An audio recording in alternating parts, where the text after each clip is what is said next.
കുട്ടി ഇവിടെ ഇരിക്കെ, ഞാൻ അങ്ങനെ ഒന്ന് കണ്ടിട്ട് വരാം. ഇപ്പൊ കൊടുക്കാന്ന് പറഞ്ഞ് രാവിലെ എടുത്തോണ്ടൊന്ന് ജീപ്പാ. നന്നായിരിക്കും. താനിത് എവിടെ പോയി കിടക്കായിരുന്നു ഇതുവരെ? അത് പിന്നെ മന്ത്രിക്ക് അത്യാവശ്യമായിട്ട്. മന്ത്രി പോലീസ് ജീപ്പിലാണോ സെക്രട്ടറി പോകുന്നത്? പ്ലീസ് എന്നെ നാറ്റിക്കരുത്. ആ പെണ്ണ് ജീപ്പിൽ ഇരിപ്പുണ്ട്. ഏത് പെണ്ണ്? മന്ത്രിയുടെ പെങ്ങള് മുമ്പ്.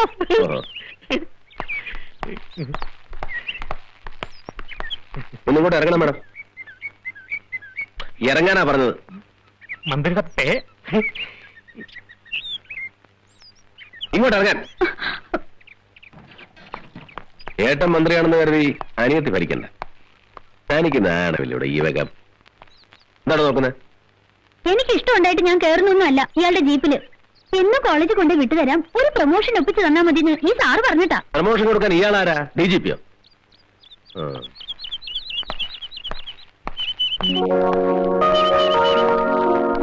എന്റെ മാനം പോയി. ഉണ്ടായിട്ട് വേണ്ടേ പോവാൻ? രക്ഷപ്പെടാൻ വേണ്ടിയാ ഞാൻ സത്യം പറഞ്ഞത്. ക്ഷമിക്കൂട്ടോ. എനിക്കതപ്പോഴേ മനസ്സിലായി.